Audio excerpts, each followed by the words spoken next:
So welcome everybody to the Meet the Journalist event. I'm really excited for today's session because this is always something that's really topical. It's all about pitching, how to get pitching success, and we have got the pitching queen herself, Pantea, which I'm going to go through in a little while. Before I do the introductions, if you can put yourself on mute, I'd be really grateful. There's going to be lots of nuggets of information in here. Now, this is going to be an interactive session, so we really do want you to ask your questions as you go along. Now, you can either type them in or you can put your hand up, whichever you're more comfortable with. If you type them, we'll read them out for you. Put your hand up, we'll ask you to ask the question. This is so you get a lot out of this. This is, you know, you're with an amazing person now that's going to share all her knowledge with you, so that you can get successful pitches moving forward. So if you haven't already, please introduce yourself. Tell us what your name is and what it is you do, and perhaps put your email, so there's some networking as well. Now, the way that this is going to work, we've got up to an hour for this session. The first half will be all the tips that Pantea is going to share with you on how you can pitch, how to go about it, all the tips she can share with you, success stories, things like that. This is where you can ask your questions going along.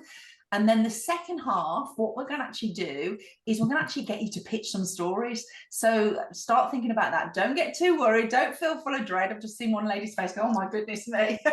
Because a natural step, because this is, we're in a safe space here to share how to pitch, and Pantea is going to actually share with you how you can tweak the approach and what to look forward to. So let's get started. So before we start the session, I'm just going to introduce you to Pantea, who's a journalist and former feature editor. She's a freelance journalist and editor for National Press, specialising in true life and health features. Previously commissioned and features editor across the UK's biggest women's weekly, including Take a Break, Women, Women's Own, Chat and Pick Me Up. Pantea is also an experienced mentor to freelance journalists and organisations. She's the founder of the independent real-life digital platform Lacuna Voices and a Sunday Times bestseller ghostwriter. So we're in safe company. Welcome, Pantea. Hi, thank you so much. Thanks for having me. Oh, thank you. Just tell us a little bit about your journey then and how you started, because that's quite a kind of a wealth of experience and credentials. Yeah, I started off on a regional news and features agency. I was a feature writer, sourcing stories locally that I would sell nationally. And I trained under an amazing former Fleet Street executive who was just known in the industry as being an ideas factory. He was the features man. And everybody knew him. He always was coming up with amazing ideas. So he really understood how features worked, especially, but news too. And after that, I went on to Take a Break magazine, which was kind of my goal because I always loved real life. And they are the biggest selling women's weekly. And I worked up to commissioning editor there. And then after that, I was features editor in the Real Life Hub at Future, which is a publishing house that prints titles like Woman, Chat, Woman's Own, Pick Me Up. Even though Pick Me Up's been sold off now, but at the time Pick Me Up was part of the branding. And I'm freelance, so I've been freelance for the last 7 years doing that, basically. Finding stories, selling stories, pitching day in, day out.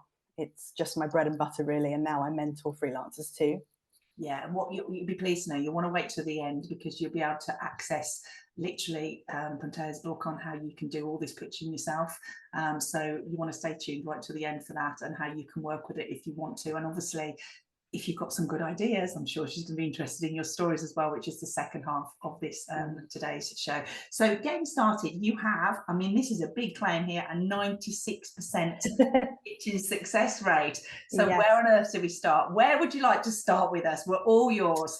Well, I thought it would be a good idea for me to turn my phone off. Oh my goodness, sorry about that. I'd like to start with talking about how editors actually commission stories, whether it's from a freelancer or from a PR or a press office, a contact, what exactly they're looking for and how they formulate that process. So I can speak from experience myself, as I was commissioning editor for many years, working with literally every freelancer and agency in the UK to fill our pages with the best exclusives and make all the other editors jealous because my thing was getting all the good stories over everyone else. So the way that I would commission is I would commission not just one issue, but I would be commissioning and flat planning 12 issues at once. So we would be working anywhere between kind of 3 to 6 months ahead of time. So first of all, the timing of what you're pitching, depending on where you're pitching. And I'm sure you're going to know many of the things I'm talking about, but I'll hopefully be able to offer you some information that will add to your repertoire of experience. But I was always thinking weeks and months ahead, and the timing was critical. So depending on where you're pitching, whether it's a daily newspaper, a Sunday newspaper, a local paper, a national paper, a B2B, a women's weekly, monthly, there are magazines that maybe have, say, 7 editions in a year. Wherever it is that you're pitching, their editorial process will be rooted in how far ahead are we commissioning stuff. So if you, often what happens with me is I'll get press releases as a journalist and I'll be like, that's really good, but I could have done with that 3 months ago. So it's keeping the balance of like, when do you send it? And that will be dependent entirely on who you're pitching. So as a ballpark, the weekly magazines, the women's magazines, for instance, they will be commissioning, say if it's a title like Bella or Closer, that's quite news linked, they will be commissioning 2 weeks to 3 months ahead. Women's real life magazines, which don't really focus on news, will be commissioning stories 3 months up to 6 months ahead of time. And if it's for Christmas, they'll start in June or July for Christmas, because they will have double editions, extra editions. They'll work on those early. It's a very big workload for Christmas. So I always start those very early. In terms of newspapers, if it's a digital outlet, they will be commissioning literally every day. There's no right or wrong time. They just want great content. They often want clickbait. They want headlines that are going to pull people in. So just pitch what you've got when you've got it.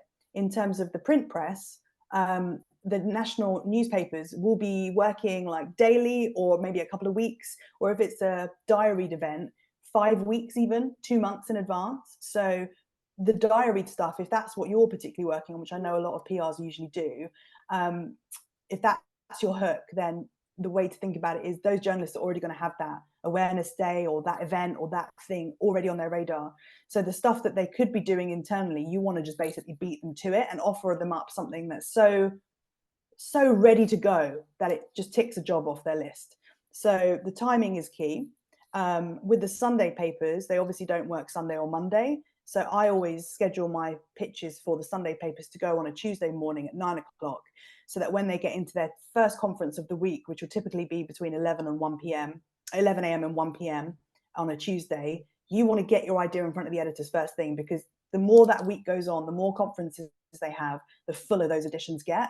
So Tuesday morning is a great time for pitching Sunday papers, unless the story that you've got is so amazing and it can't be sat on, and you've reached Thursday, but you think, if I don't pitch it today, I'm going to miss it. Send it. Just send it, because if it's something they want to include, they'll make space for it. So that was kind of the start for me, is kind of the timeline, when to pitch it. And I will say that if you're... Sorry, Bente, you covered so much off there. Can I just ask you, and that's brilliant, and timing is key, and they all have different lead times, don't they? So thank you for sharing that, because that's really, really fantastic. In terms of, they have their conference meetings, you know, editors meetings and things like that. How does that work? And who's pitching the stories in? So, you know, do we go to the health correspondents, the writer? Who do we go to get to pitch that story in? I always go to the section editor. I don't really bother with the writers, but that may be different in the PR world, because the writer is your contact. But the way that the conference works is that section editors on newspapers will take the 3 best ideas from their team that morning, so their writers, and pitch it in the conference meeting to the executive, the top editor. So all the section editors appear with probably about 3 sample stories from their team, and pitches to the editor, and they go yes, no, yes, no, yes, no. And also the editors will be offering that obviously the overall editor will be handing out assignments to the section editor saying, you've given me this, but I want you to cover that. So that's how it works on newspapers. Sorry, my darling. So this is different. So what is a section editor then, for those that don't know? Of course. So section editor would be health editor, sports editor, opinion editor, commentary editor, whoever is running the desk that's related to whatever the topic is, whether it's health or sport or real life. There will be multiple section editors, and they're the ones that go into conference with the editor, and they kind of set the agenda for the day, the edition. That's newspapers. With magazines, it's slightly different. You will get all the feature writers in that features meeting with the commissioning editor, with the features editor, the deputy, and the editor, and they'll all have a powwow. With some magazines, they do this weekly, like the future titles, like Woman, Woman's Own, Chat, those ones. They will do this every Friday, and they'll run over what they've had in terms of commissioning, what gaps they've got left to fill, and they will be talking about ideas to generate their own feature ideas, so they don't have to buy stuff. That is a point where PR pitches are really handy, because you guys can provide amazing stories basically for free. So you've got real leverage there. You can fill spaces without compromising their budget often. So that's the way that the features meetings work for those types of magazines. But the monthly magazines might have a one feature meeting a month. So it's always fine to ask them when that is. Don't be shy. Pick up the phone, send an email to your contact and just say, hey, when is your features meeting normally? Yeah, And then you can just slide it right in there, the day before when they're prepping at the last minute. fantastic, thank you. So if you joined us and you come on just after the beginning, we're asking you to introduce yourself, but also put your questions in the chat. I'm going to try and go through any questions that you might have. So this is interactive. The second half of the session as well, we will be asking you to pitch and kind of come up with some ideas that you've got so we can give you some tips. So it's a really interactive session, so please get the most out of it. I've hosted many Meet the Journalist events, and what's happened in the past is everybody waits until the last 5 minutes and then we warm up and then it's finished. So please don't do that. Try and get your questions in as quick as you can and get ready to pitch. So thank you for that so far. So what next? Yeah, so next it will be the way that commissioning editors commission, which I think is the key information that's helped me keep my pitching to commission rate so high, is understanding the formats in which each title runs, whatever they run. So how do they run features? How do they run news? Do they have investigations? Do they have case studies, experts? Which section does what? If you're able to do what I call a forensic analysis on the titles that you're trying to work with, and I appreciate that if you're sending out all-rounders, you might be dealing with dozens, maybe hundreds of publications, but if you're pitching the key ones that you want to pitch to, study the format and you will notice the pattern of, if it's a health feature, they always have 2 case studies and they have an expert and they've got a new statistic and they've got the studies. If it's a real life feature, they will have amazing collect photographs of the family or whoever it is they're speaking to. They will be running with the most emotive headline. So focus on what their headlines look and sound like, and then write your press releases in imitation of that. When I pitch, it's a mini story based on the format and the style and the elements, the furniture that you'll see on the page. Like if they have a roundel graphic with a statistic in their spreads, I include that too. So my pitching is quite targeted, and I don't often do all rounders. I go one-to-one, and that works because then I tailor my pitch to that editor for that publication. So that's kind of how I do it, and that's the success. That's kind of linked to the success. I'm doing quite a tailored approach, but I understand that you will all be having products or initiatives or whatever it is that you're trying to push forward. So the key will be, what is the headline for them? Editors commission with headlines and cover lines firmly in mind. If they can see a cover line from your pitch, they'll be interested because they think that will fill a great spot on the front cover. This is going to have a great headline across 2 pages. So include your headline in their style in your pitch. So is that a summary of the headline? No, the headline itself. Sorry. Yeah. So I include the headline itself as I would see it in the pages of their newspaper or magazine. And honestly, if they can read your pitch, your press release, the information you're sending them, and picture it in the pages of their magazine or newspaper or digital outlet, then you're already halfway there to getting the coverage, because they need to see that what you're offering is relevant to them, their readers, their format, the way they present news and features. How does it work in terms of, so you're talking very much as if we're one-to-one pitching here. So often when you've got a story and we think it's going to take over the world and we want to see it across multiple outlets. So it seems like this style is more one-on-one pitching. So you pitch in for where you really want to be. Is that what you recommend? And if so, when do we then go, oh, they're not going to cover it, do I go on to someone else? I guess, is it an exclusive? Yeah, it would depend on what exactly it is you're pitching. If you're sending out a survey, a recent survey, then I would write that in a news style. Most important information at the top, trickling down, because the nibs, the news in brief that you see in newspapers, they're not in-house. They're often coming from agencies, freelancers, PR offices. So it depends on the style of format that you're pitching. If you're going all round, then I would do it in the most important news at the top. Any statistics that make this relevant quite high up. Information, if you've got a case study, include it. And I often get press releases which is in a Word document, and it grinds my gears. Just put the press release in the body of the email, because attachments clog up space and inboxes, and commissioning editors when I was commissioning, I was getting anywhere between 200 and 300, 400 pictures a day. And then you add that to the ongoing conversations with 200 odd freelancers, and your inbox gets full so quickly. So just include the information there. And if you've got a case study, include an image or two as an attachment so that they can choose to download it if they want. That's kind of the all-rounder approach, would be just the best, strongest, top important information at the top. And obviously, if you're plugging a product, just make it clear that this is what you're doing, this is what your expectation is. Is it an exclusive? Has it gone all round?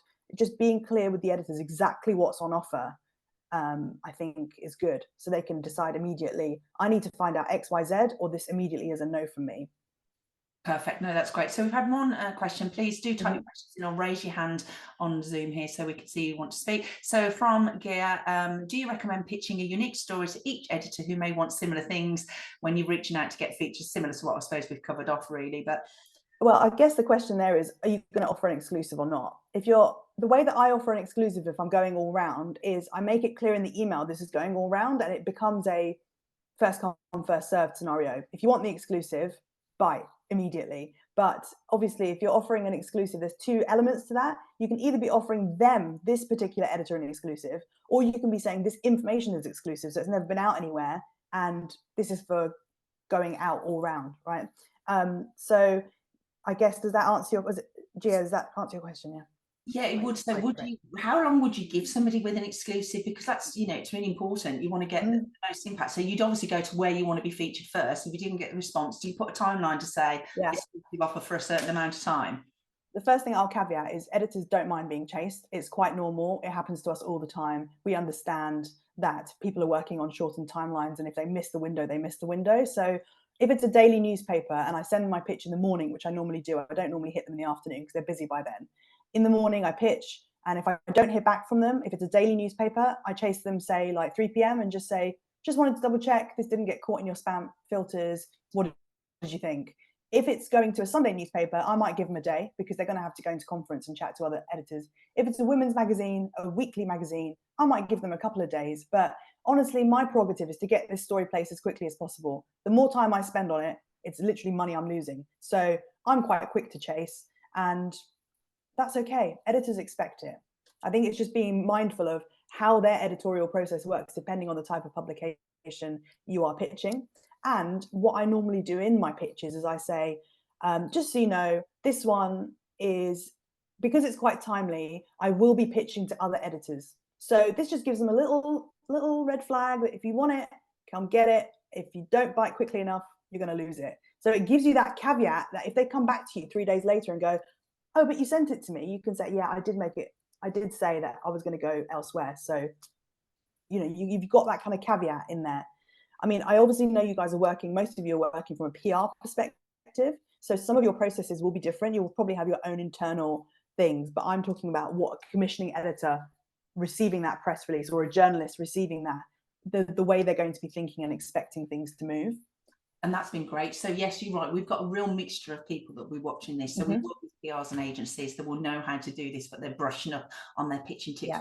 Fantastic. Then you've got a lot of us that are completely new to it, and they're like, I have no idea where to start, or maybe not even great at actually writing press releases, but they know they've got a fantastic story. So on that question, because I've had different kind of responses before, do we have to write a press release? Can we give you the headline and the story underneath as a story? Isn't that the job of the journalist? Do you mean, is it the job of the journalist to pull out the information that's needed? Yes, or to write the actual article.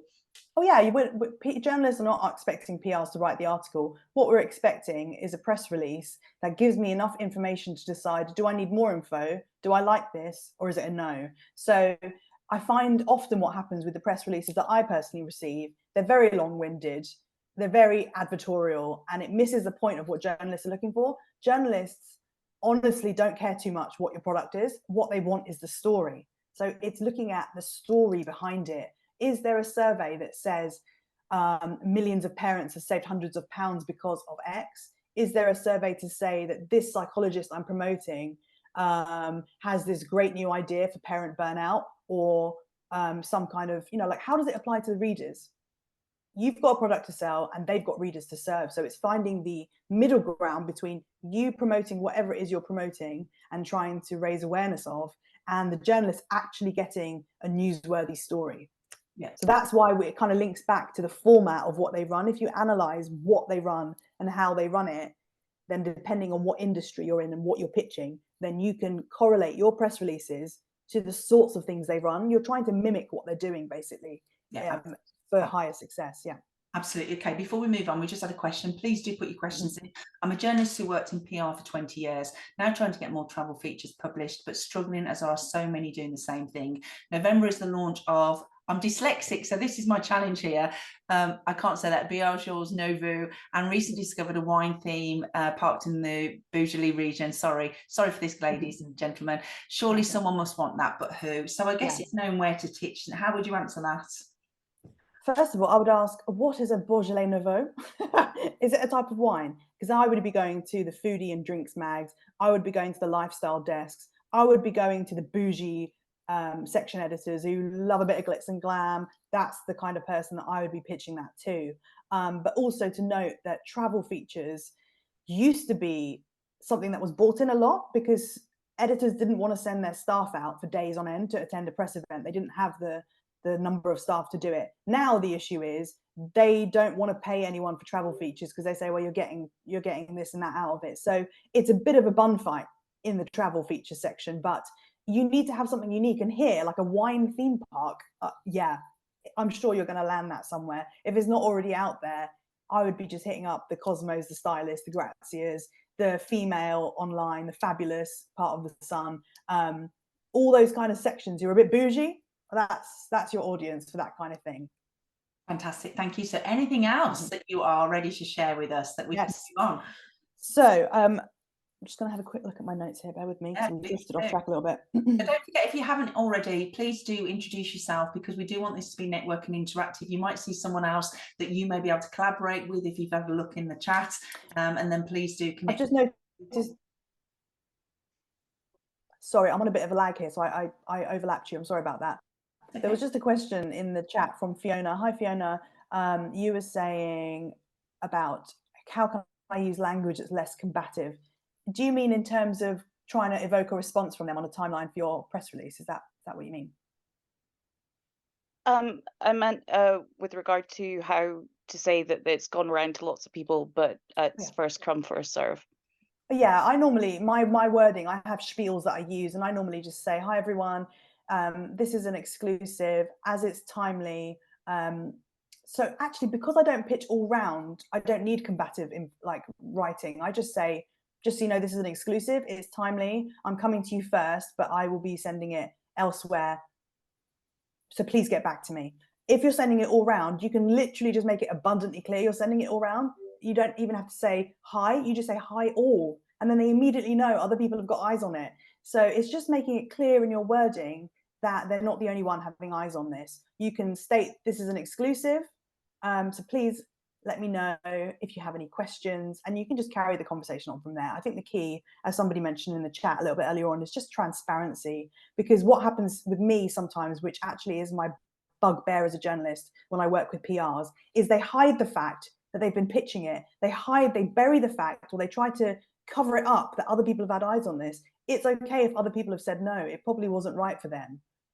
You don't have to say that I haven't sent this all round and I haven't had a bite, but if they ask you, you can just be clear and say, yeah, I put this out on a press release last week, but then I thought of you and I thought this fits your particular franchise, that particular format. What do you think? What is a time waster from the journalist and editor end is when PRs don't tell you that information and it becomes problematic, or they don't tell you that this exclusive I'm offering is not actually an exclusive. And 6 months ago or 2 years ago, we had a bite and it was in a national. I think that is actually the most problematic part of what, in my experience working with PRs, they think if it's been somewhere, you're not going to want it. But, you know, often lots of magazines take second rights because their readership doesn't cross over with whoever had it first. And newspapers will rerun a story if there is a new lead now. If there's something new about it, if it's timely again, we can add new information to it. And this is news again. So transparency doesn't have to be combative. Just be clear on what's going on, who's had eyes on it. Fantastic, thank you. Wonderful. So what's next? Shall we go through? So Questions if you haven't already. If I have missed them, please just put your hand up and we can come back to them and ask you. So, and then the second half, in around 5-10 minutes, we will get you to start pitching some ideas as well, and hopefully we'll have time for more questions. So, Pantea, back over to you. Great. I thought I might run you through how to kind of formulate pitches that will resonate with busy journalists and editors, and my go-to format, which you'll see in my book as well, and I run through an example of it. I also include lots of real life examples of exact pitches that I wrote and that sold the story. But my basic go-to is have a headline that fits the style of the publication. If you're pitching to multiple publications, do a news headline. What is the key note here that is relevant to them? Not about necessarily your product or the person you're pitching. What is the newsworthy line here for them? Is it that thousands of people are suffering X because survey says blah? Or is it that people are hemorrhaging money because they don't know this hack? What is it? What's the newsworthy headline that's going to work in their publication? So think of the headline. If there's a case study, include it for sure. You don't have to do all the spit and cough of their story. For me, a case study inclusion is literally one sentence. It'll be, I have this 25-year-old man who suffered X and says blah. So it can just be one line to give them an overview of just that you've got a case study. What are the cliff notes? But the key thing will be topicality, because editors will be thinking, why do I need to run this now? And obviously there are some features that are evergreen. There are some things that can slot in at any time and fill a gap, but 95% of it is based on the news cycle. So if there's been a celebrity that's spoken about X thing and now your product or service or whatever is relevant, include that in your press release. You know, this is timely because, and include the survey, the stat, the celeb quote, there's something in the news cycle, something that's been on TV, something that's trending on social media. The topicality is going to be important because that's what the editors are always going to ask, why now? And if you have new survey results, new statistics, new numbers, they love a number. Newspapers love a number.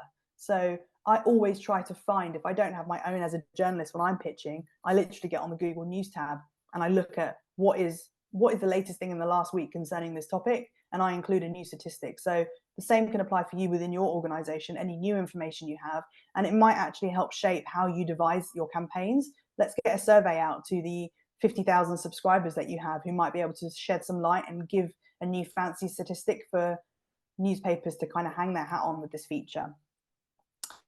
And obviously letting them know whether this is an exclusive. If you're going one-to-one, awesome, let them know that. If it's going all round, let them know that, which I know we've covered a bit.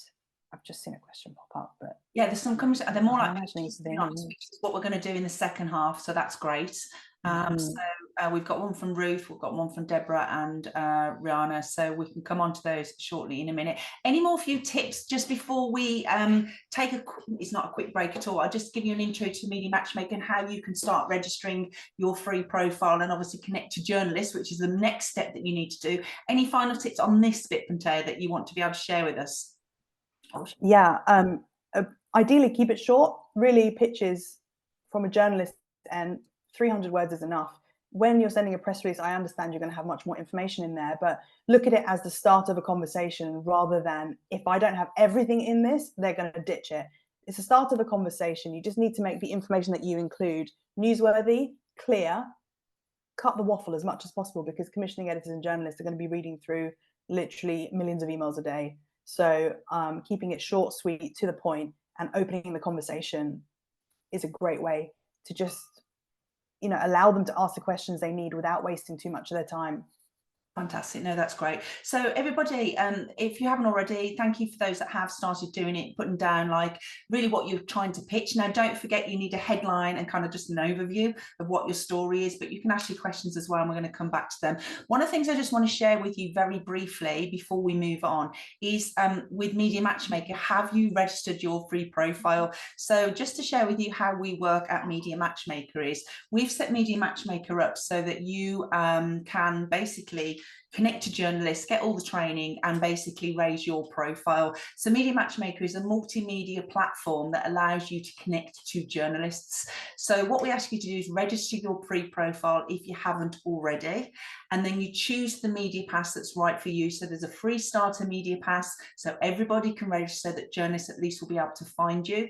There's the backstage media pass where you get daily PR leads, so journalists are actually looking for help with stories. And then there's what we call our Access All Areas Media Pass. Now with the Access All Areas, this is where you get to actually connect with the right type of journalist. So like Pontea saying, you can you can go to the journalists that write about the health. It's the health editor, the business editor, the manufacturing. So you're actually targeting the right type of journalists, and we help you get your stories out there. Just to give you an idea, we've just talked about health, for example. What this database allows you to do is to search for the exact journalists that you need. So basically you would go to the database with your Access All Areas Media Pass. You'd say, right, I'm going to write about health and fitness, but I just want to target the national newspapers, and it will pull up all the journalists that just write for the national newspapers, so that you can then send your press releases either exclusively or send to all to say, this is my story. And as long as they've given it to us as well, we've also got all their social media contact details. Nothing works perfectly when you want it to, does it?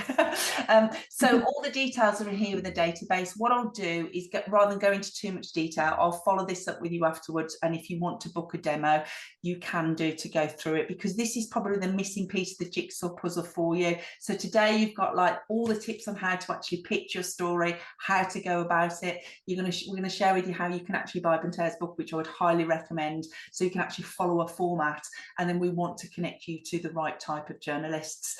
So if you haven't already, definitely register your free profile and then choose the media pass that's right for you. So moving back on, then we've got some questions in here. Okay, so let's go back up to Ruth. So Ruth, you put, hi, I'm a stress expert, therapist, speaker and author, but my challenge at the moment is to get subtitles on films on demand, etc. I wear hearing aids and need to lip read. No caption on this call either, sorry about that. Something we should consider with Zoom. Deafness or hearing loss affects 1 in 6. Is this a lifestyle story?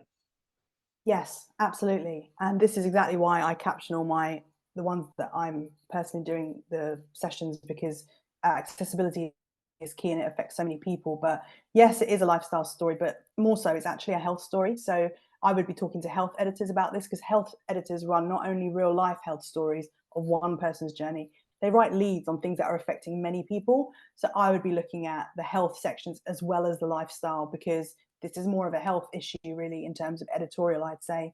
But you know, the hearing loss affecting 1 in 6, that is a really high number, and I don't know how many people are actually aware of that. So I would be formulating a lead pitch, so a pitch for a health section about a lead on hearing loss. So you'd need a hook, you need a hook for that. You'd need, I would say, a case study. Maybe you'd be looking at presenting a problem, but also presenting an expert who can provide some solutions, or someone within the industry who can say, Netflix can do it, so why can't, who is it? It's always failing on subtitles. Like ITV. I use the ITV app. Subtitles not available. It's really annoying. You know, just talking about an industry expert or a health lead, that's how I would probably tackle that. I hope that helps a little bit. Yeah. Brilliant. Thanks. Don't forget as well, this session now is so that you can pitch your ideas. So you are most welcome to speak as well. Or just raise your hand on Zoom, and then we can come to you. You can actually speak to us. We're real, if you want to, but if you don't want to, that's absolutely fine as well. So Deborah's put, I recently run a retreat for MTV's Teen Mom UK.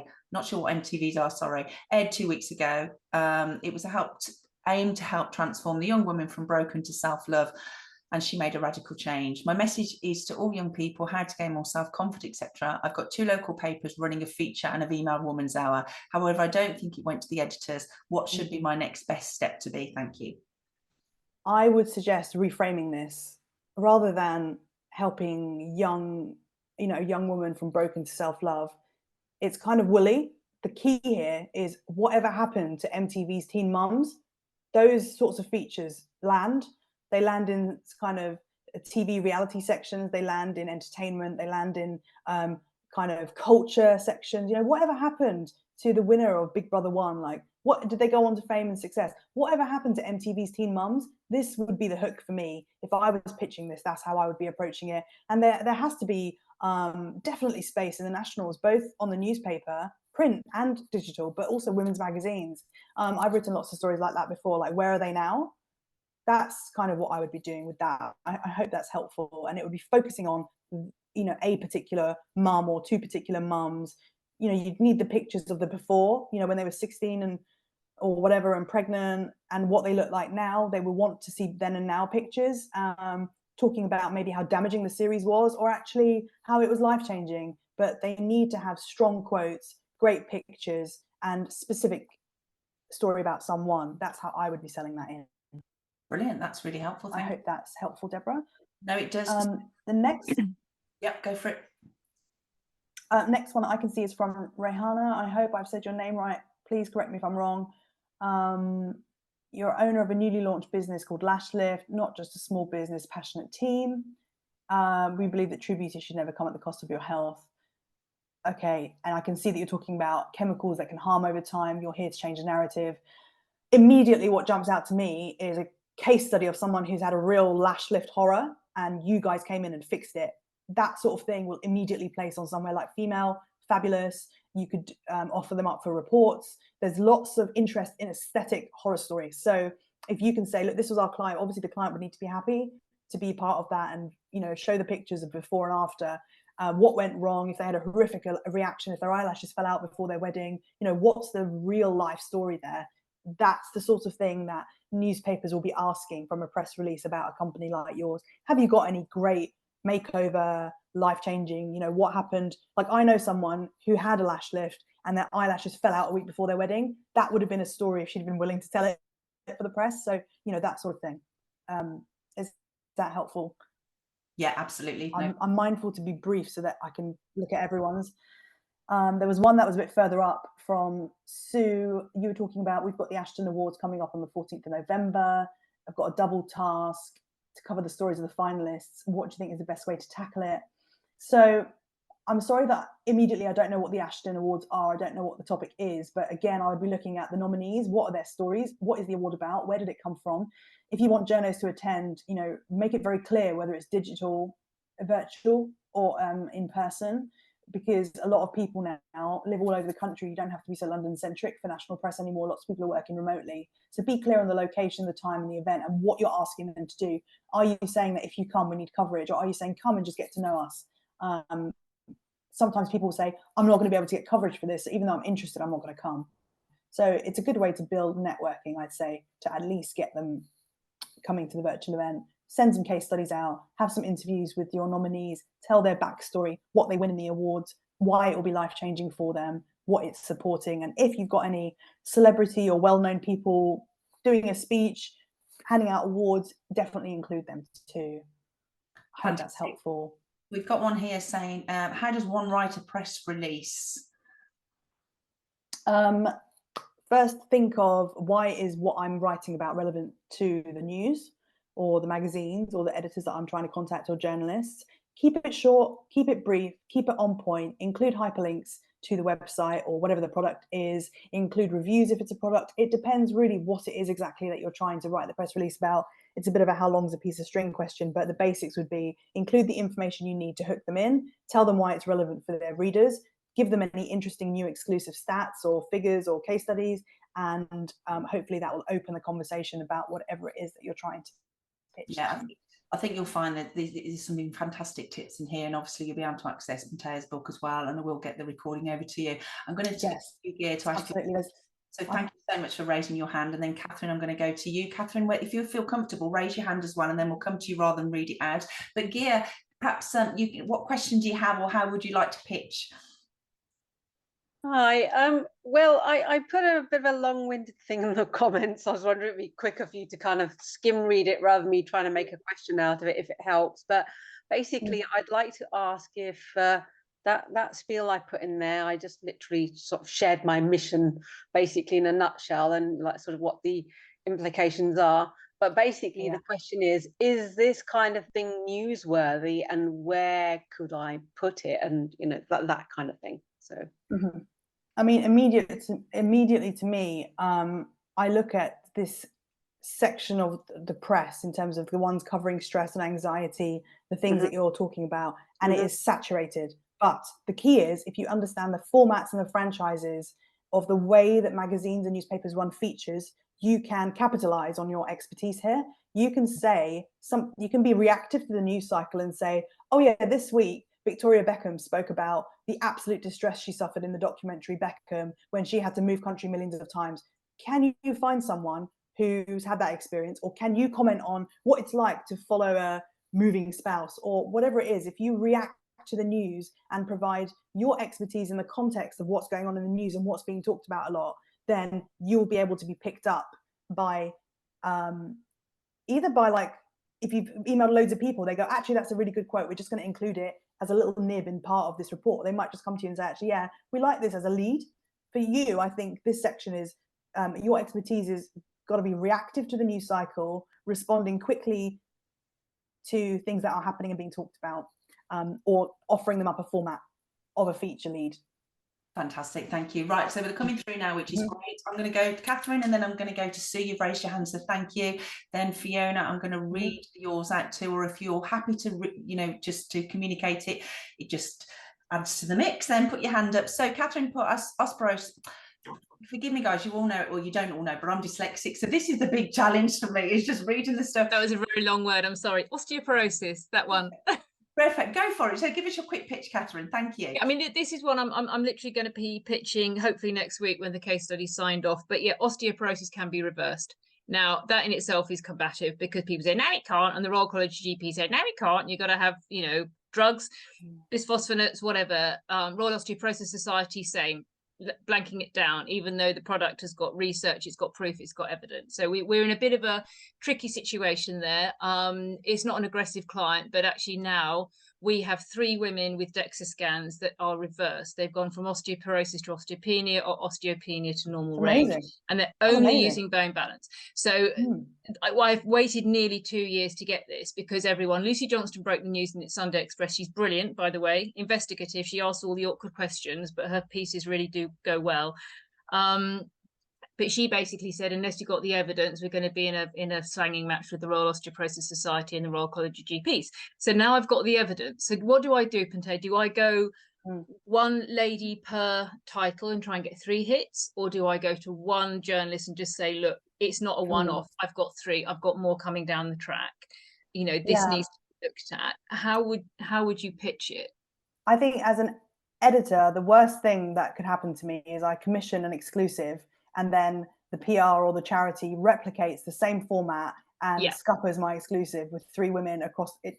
It would just scupper the plans, in my view. I would rather, or I think it would be stronger to take your evidence, if there is a medical study, if there's the proof from the research you're saying, present that as an exclusive to a leading health desk like the Daily Mail Health Desk in print. They've reached millions of readers. I would be taking that as an exclusive, give them the whole package, and then let day 2s and day 3s and the rest of the coverage continue from there.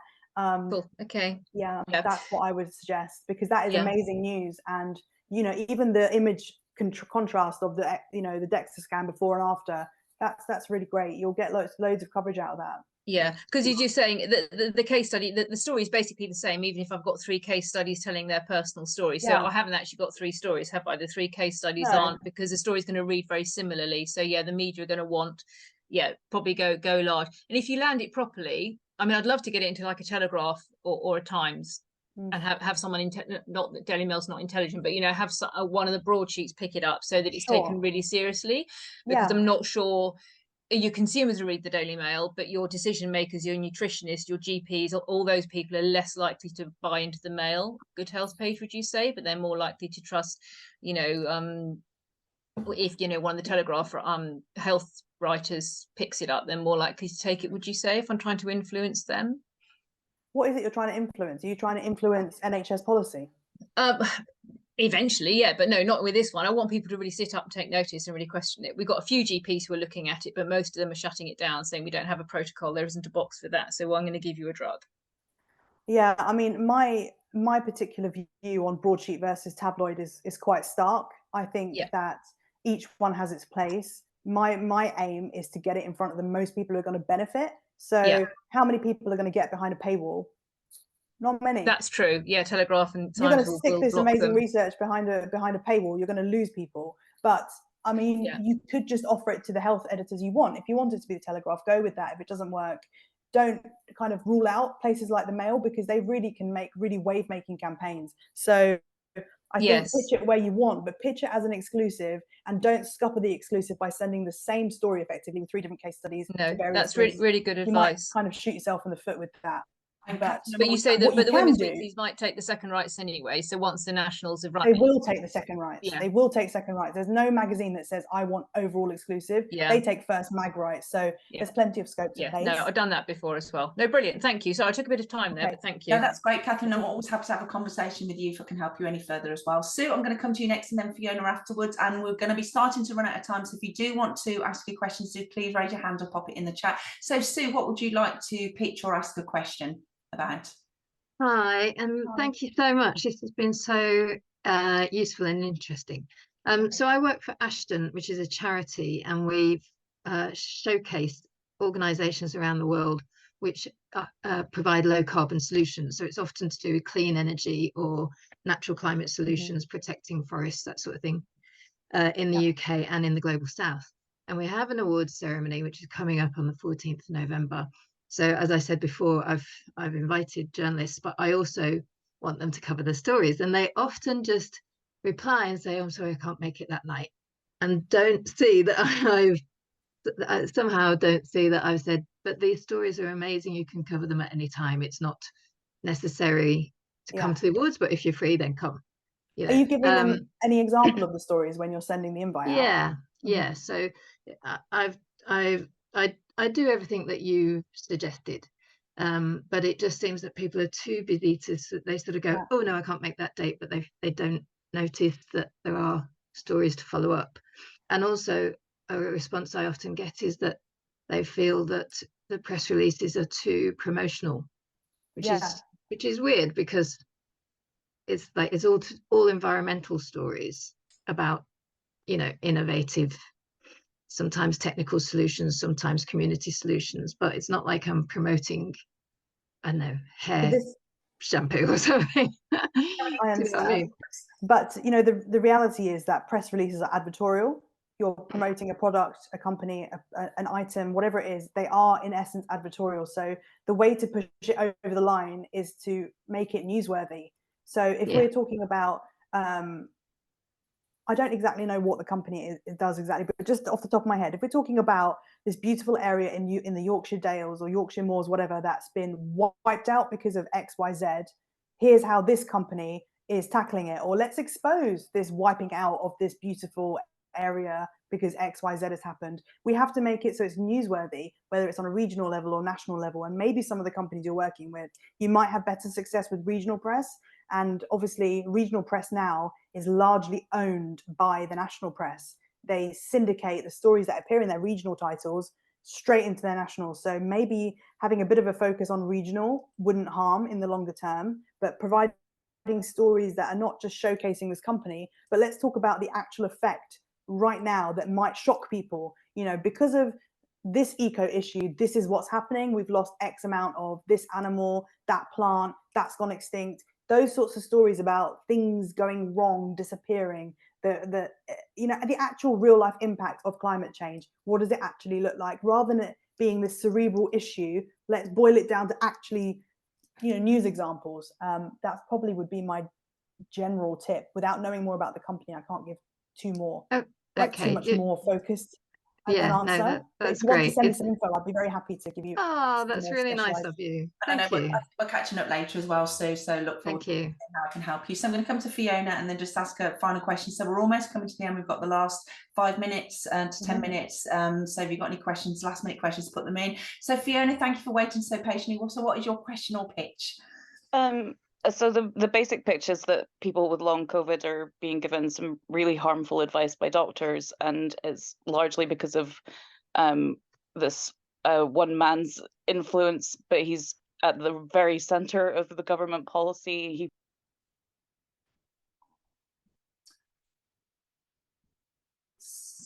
Sorry, I think it was muted then. Sorry, yes. My mistake. I do apologise. No worries. Where did I get to? You got to policy. He's at the centre of the policy. Yeah, he's at the centre of the policy, but he presided over a fraudulent study. This is kind of his baby of this treatment that he wants people to use for post-viral syndromes.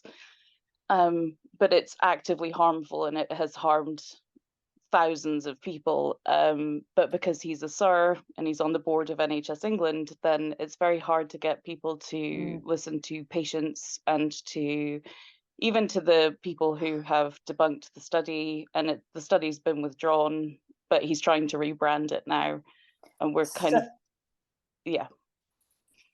Sorry. No. Go on. So essentially we're trying to get the word out that a lot of the advice that is being given to people is quite harmful, and why that is, and we're not just saying it because of skepticism or anything. It's because of 20 years of experience. Okay, I thank you for sharing that. I can relate to a lot of it. I'm chronically ill. I have disabilities. I know the issues that people face when trying to advocate for change within a broken system that doesn't want to listen, and people who are trying to get money to do research and whatever. I understand the issues you're facing. The quickest, easiest, simplest, fastest route to getting this information out is with a case study whose life has been devastated by XYZ. So you can tell their real story, and then you pull in experts and say, well, why might this have happened to Sam? Can you tell us why that drug might have had this effect, why that research, which has now been debunked, has done X, Y, and Z? If you focus on the true life story of this person whose life has been turned inside out, who's lost their job, who's lost their house, who's on their knees financially because they cannot work anymore, that real human impact of the inadequacy of the medication recommended for X, Y, Z, that is for me, when I look at this, the way in. You have to have a really strong case study that's exclusive, whose life has been obliterated by whatever this issue is. And then that way, you're not asking the paper to buy into the fact that this debunked study was the cause of all the issues. You're asking them to run the story of this person who can tell it in their own words. I had long COVID, and after I took this medication, this is what happened to me. You tell the story, the message is the same, but you just tell it in a different medium. You're not asking the paper to accept that this trial or whatever was a sham. You're asking them to just run the story of this person whose life has been blown apart, and that can be really, really powerful. And often when I'm doing health investigations, that's how I do it. I do it through the medium of a person who has lost everything or been grounded by something appalling that's happened to them. Great, thank you. Those are great tips. So good luck with that, Fiona. So Pantea, absolutely fantastic tips that you've given us. We've just got a few minutes left. Before we ask the final question, I think Rihanna's asked another question. I just want to share with you guys here, if you want to find out how you can work with Pantea, you can go to, I'm going to pop it in the chat in a moment, to her website, which is vtfeatures.co.uk. As you can see here, you can actually download the 10-point pitching plan, and I'd highly recommend that you do this. I think it's only £15, isn't it, or something like that, but it's a really good price. So I'd recommend all of you actually go to the website now and click on the link before we shut this chat. Let me just pop it in here for you, and then that way as well you can find out how you might want to work with Pantea if you've got any stories. What I'll do is I'll send a follow-up video for you so that we can put all the connections in, so that you can also have access to the replay. And then if you want any conversations on how you can get hold of the connections and the right type of journalists to get your stories out there, so now you know how to pitch, then I'd be happy to do that. So just finally, Rihanna, you asked, how do you find out if a certain area is saturated? Perhaps you can share a bit more. What do you mean by that? Hi, sorry, you go. No, go. I thought I was asked to come in, just elaborate a little bit, but it's fine, it's fine. No, sorry, I did ask you, Rihanna. Sorry, we're all trying to be so helpful. What do you mean by that? Sorry. Okay, so for example, I'm doing my business called Lash Lift, and I have got a solution for people's lash problems. So how do you kind of, so if a certain area, there's loads of stories being done on a certain area, people tend to not bother too much. So how do you kind of find out if I've got a chance, basically? The key question is, are your press releases landing? Are you getting coverage? If they're not, then either the pitching or the message being out from the press release isn't giving the editors what they need, or if you read the type of titles that you're trying to pitch, are they covering this a lot already? Because if they're covering it a lot already in-house, then there's not going to be much space for them to bring it in. If they can do it for free in-house easily, really quickly, then they'll do it in-house free really quickly. You've got to be able to offer them something extra that they want to give you column inches for. I think earlier when I looked at just what you put in the chat, I'd mentioned about a horror story case study. Those are the sorts of things that grab attention, because you are going to have access to the clients who've been through that. They might not easily be able to find people who can demonstrate what a lash lift horror looks like, and they want that because the pictures and the clickbait headline will sell, and that is the reality, and something you should probably discuss with your case studies. Like, are you prepared to be trolled? Because that might happen. This is going to go online. How do you feel? Like, are you going to be able to withstand the social media sharing? So I think, taking care of your interviewees will be one thing as well, like your case studies, the people who are coming to your business. But if your press releases aren't landing, something is going wrong. It's either just too advertorial. Here's my business, will you include it? No. What's the win for the editor there? They need to get a newsworthy article out of it. So the saturation I mentioned is because the aesthetics industry is quite populated. There's loads of people doing it on their own, setting up clinics. They've pivoted since COVID. So there's a saturation in the market, in many markets. So I hope that helps answer a bit what you're after. Yeah, just one. I've got a second to say one more thing. Yeah, if you very quickly, yeah. Okay, so people get a lot of, when people think lash lift, my business lash lift, they think I actually provide the service. So it's the aftercare products. And one thing I've noticed is people that actually get extensions, there's hardly anything on the market specifically for them. So I just feel like a little bit different in the sense that it's all natural, free from toxins and all that kind of stuff. When I've researched, there's a lot of serums and things like that are full of chemicals, or half chemical and half natural. And I just feel like your eyes are just important. You don't want to be putting chemically things around your eyes. So I feel like that just sets me apart from. But I think what you're saying, Pantera, is that's not really the story, is it? It's got to find the story, the hook that's different. So what would you say to that, Pantera, before we just wrap up? Exactly what you said. The service you offer is not the story. It's not a story, it's a business. You need to find the story, be it with a case study, or start focusing in on beauty brands that are featured in magazines that say we are chemical free, or we are organic, or we are this. Start targeting that neck of the beauty editorial world that values chemical free, values organic, values minimum damage, whatever it might be. I'm sorry, I don't work in beauty, so I don't exactly know it, but capitalize on the selling point here, that you are chemical free, or more natural lash care. And that's how you then start pitching for people who are doing lists of the most good for your skin, like they say this treatment not only makes your skin glowy, but it actually treats your skin from within. Those kind of features might be interested. Send samples out as well. There's loads of beauty editors who feature stuff because they've used it and loved it. And TikTok, don't underestimate the power of TikTok. Get on TikTok. I know Rihanna's using TikTok, so I'm going to bring this to a close. But Rihanna, I just want to say thank you for being open to pitching your story, because sometimes we're a bit scared to pitch because we might not get it right. But that's the whole reason we're here, to learn how to pitch and the difference between what's the story and what's the hook, and if it's just promoting and selling your business rather than telling a story.